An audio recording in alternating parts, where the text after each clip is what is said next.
Aujourd'hui, nous allons voir une stratégie pour générer de la trésorerie. Imaginez que vous ayez accès à une source de financement cachée au sein de votre entreprise. Si vous possédez un actif mobilier, immobilier ou immatériel, pourquoi ne pas le transformer en liquidité pour financer vos projets d'expansion, rembourser vos dettes ou tout simplement améliorer votre trésorerie? Alors c'est exactement ce que le leaseback peut offrir à votre entreprise. Restez avec moi pour comprendre comment cette stratégie peut transformer votre entreprise. Bienvenue sur ma chaîne dédiée au monde de la finance et plus particulièrement à l'écosystème bancaire. Je suis Eric Pitou, je suis courtier en prêt immobilier pour le particulier ou le professionnel et mon objectif est de transformer le complexe en simple concernant le financement bancaire. Je déchiffre pour vous le jargon bancaire et je décode les tendances du marché pour vous permettre de prendre les bonnes décisions. Du premier achat immobilier, de la création ou de l'expansion de votre entreprise, mon but est de vous donner des clés pour mûrir votre réflexion. Aussi, pour faire grandir cette communauté et soutenir ma chaîne, mettez des pouces bleus et n'oubliez pas de vous abonner pour recevoir les prochaines vidéos. Donc qu'est-ce que le leaseback? Le leaseback est une opération financière dans laquelle une entreprise vend un actif à une autre entité, essentiellement des établissements financiers. L'avantage de cette solution est que l'entreprise loue immédiatement ce même actif pour continuer à l'utiliser. Le marché français du leaseback a connu une croissance progressive au cours des dernières années, principalement en raison de la flexibilité qu'il offre aux entreprises. Il y a eu une augmentation significative des transactions de leaseback dans le secteur de l'immobilier de bureau, l'immobilier industriel et des entrepôts.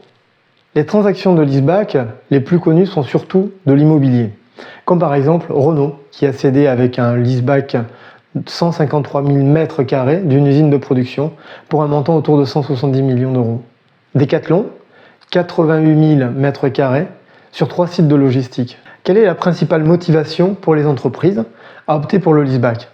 C'est la libération de capitaux bloqués dans leurs actifs. Cela fournit aux entreprises la liquidité nécessaire pour financer leur croissance, rembourser des dettes ou améliorer leur bilan. Comme vous le voyez, c'est une stratégie que les entreprises utilisent pour plusieurs raisons. 1. La liquidité, la simplicité, la flexibilité et accessoirement l'optimisation fiscale. Alors, premièrement, la liquidité. Le leaseback peut fournir une source immédiate de fonds pour les entreprises qui ont besoin de liquidité. L'entreprise peut convertir un actif immobilisé en liquidité sans perdre sa capacité de l'utiliser. C'est utile si l'entreprise a besoin de financement pour des investissements, pour rembourser des dettes ou pour financer des opérations courantes. Imaginons que la société française Dupont SA possède un entrepôt évalué à 10 millions d'euros. Elle ne trouve pas de banque pour financer un investissement dans une nouvelle machine coûtant 7 millions d'euros. Dans le cadre d'un leaseback, elle pourrait vendre l'entrepôt et le louer pour continuer à l'utiliser. Elle libère ainsi les fonds nécessaires sans avoir besoin d'un prêt bancaire. Autre exemple, le leaseback peut être une option viable pour une entreprise en difficulté, en particulier celles qui ont des actifs précieux mais qui manquent de liquidité. Cela peut aider ces entreprises à générer de la trésorerie pour rembourser des dettes, renforcer le bilan, voire aller chercher de nouvelles parts de marché. Deuxième point, la simplification du bilan. Les actifs immobiliers peuvent représenter un poids important dans le bilan. Emprunts, maintenance, taxes, amortissements. En vendant ces actifs, l'entreprise peut simplifier son bilan. Le leaseback simplifie votre bilan en éliminant les coûts imprévisibles associés à la propriété, donc à la possession d'un immeuble, matériel, immobilier, immatériel. À la place, vous avez un loyer fixe, prévisible et déductible de vos bénéfices imposables. Supposons que l'entreprise française Martin SAS possède un immeuble de bureau évalué à 15 millions d'euros. Cet immeuble entraîne chaque année entre 400 000 et 700 000 euros de frais de maintenance, de taxes foncières et d'amortissement. En vendant cet immeuble, dans le cadre d'un leaseback, ces coûts disparaissent du bilan. À la place, l'entreprise paierait un loyer annuel qui serait probablement plus stable et plus prévisible. Un autre exemple, la dette liée à l'actif est retirée du bilan de l'entreprise, ce qui peut améliorer les ratios financiers. Troisième point, la flexibilité. Si l'entreprise prévoit que ses besoins en termes de surface vont évoluer au court ou à moyen terme, le leaseback peut être une solution intéressante. En effet, les baux conclus dans ce cadre peuvent être plus flexibles que dans le cas d'une détention classique. Imaginons une start-up française en phase de croissance rapide. Elle a actuellement besoin de 500 mètres carrés d'espace de bureau, mais prévoit d'avoir besoin de 1000 mètres carrés dans 2 ans. Elle pourrait vendre son espace actuel et le louer avec une option pour louer plus d'espace à l'avenir. Cela lui permettrait d'ajuster l'espace en fonction de ses besoins et de générer la trésorerie pour son développement. Enfin, dernier point, l'optimisation fiscale. En France, les loyers payés dans le cadre d'un contrat de leaseback sont déductibles des revenus imposables.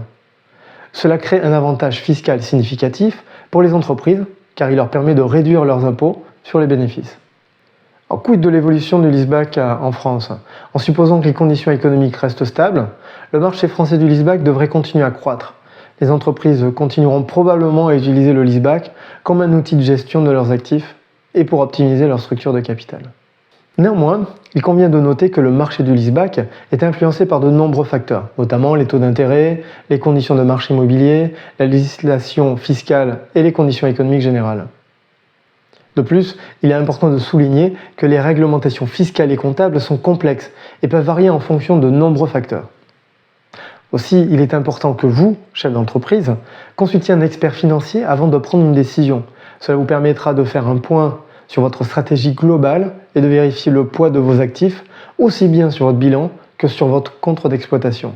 Après étude, si cette solution apparaît pertinente, la décision stratégique d'avoir recours au leaseback vous permettra d'améliorer vos ratios de solvabilité et de trouver une source de financement alternative à court terme et de vous concentrer sur vos cœurs de métier. J'espère que cette présentation vous a permis de mieux comprendre le concept de leaseback et son potentiel en tant qu'outil de financement pour les entreprises. Si cette solution correspond à vos besoins, n'hésitez pas à nous contacter pour évaluer l'intérêt de cette solution à votre situation. Si vous avez trouvé cette information utile, mettez des pouces bleus, n'hésitez pas à la partager et à vous abonner à notre chaîne pour plus de contenu pertinent. Merci de nous avoir rejoints et à bientôt pour un nouveau sujet financier.